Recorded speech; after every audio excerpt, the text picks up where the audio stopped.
Ómar, bara svona sígild spurning, hvernig skrokkurinn?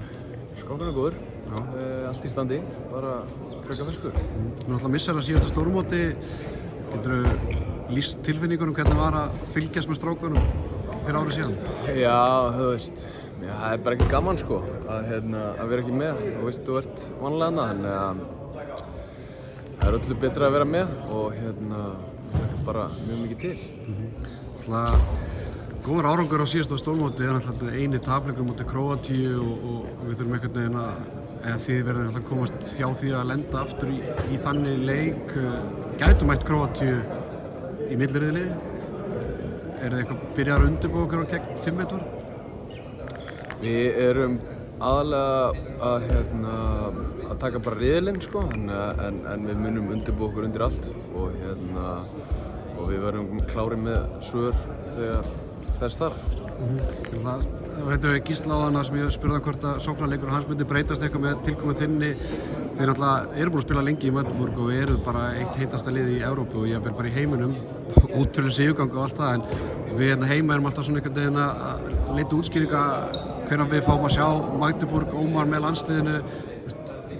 Hvað svona, hvernig getur þú lýst fyrir þeim sem að fylgjast með þessu, munur að spila með íslenska landsliðinu og að spila með Magdeburg? Þetta er náttúrulega bara tvö öðru sér lið sko, þó svo ég Gísli og Elvar séum og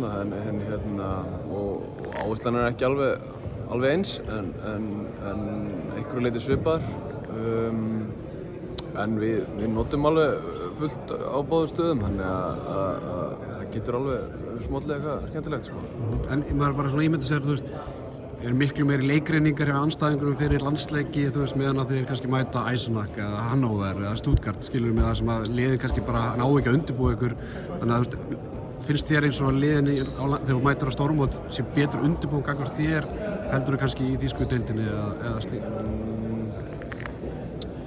Ég veit það ekki alveg, veit það ekki. Þú veist, oft á tíðum, ég veit ekki, ég er ekki búinn að hugsa svo mikið sko, þú veist, það er líka fyrir svolítið eftir þjálfurum, þú veist, þjálfarar eru hversu góð þjálfari er hjá andstæðingnum bara í leikreiningu sko, þannig að það er alveg það hvort sé góð þjálfari eða ekki sko, og það getur hitt á alls konar þar, þannig að það er bara mjög misjafnt. Við erum svona kallað eftir í handkastinu svona sjá þessa leikgleði, við horfum á íslenska kvennalandslið til dæmis spila núna HM þar sem að það var bara hver nefinn upp í lofti við hvert einasta mark og allt svona og við kannski svona ekki kannski beint gagnrýnt ykkur en þetta er svona ómikið kannski svo róbotar og það er mikið undir, mikil pressa, 60% af þjóðin eru að horfa á okkur, þið eru atvinnumenn, þið eru að spila handbolta 360 daga ásins, þið fá 5 daga frí hvert ár. Veist, er þetta erfitt? Já. Er mikil pressa?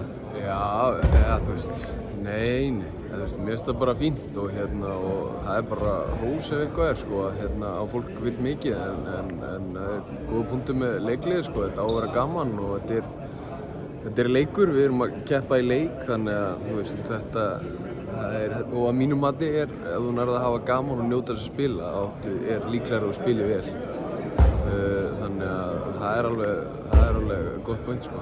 Ég meina, er það eitthvað vinn í, eða er þið meðvitaðar þetta, þú veist, það er náttúrulega þessi umræða hefur komið bæði okkur og EM-stofuna, HM-stofuna og RÚV, þú veist, að kalla eftir að það eru 3000 Íslendingar að koma og fylgjast með ykkur ár eftir ár, þú veist, að gefa kannski aðeins meira frá ykkur og reyna einhvern veginn að, þú veist.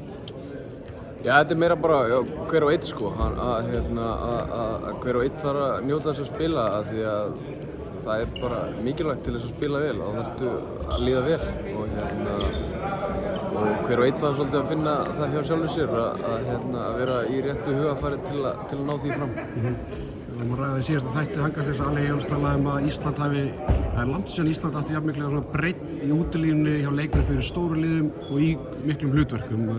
Við erum að tala þig og Viggo í hægri stöðum og hann kallar kannski eftir því að það yrði svona róterað eðlilegra. Það væri ekki bara að, þú veist, ef þú ætti dabra leika þá eru tekin út og heldur bara svona menn væru vissi með sín hlutverk.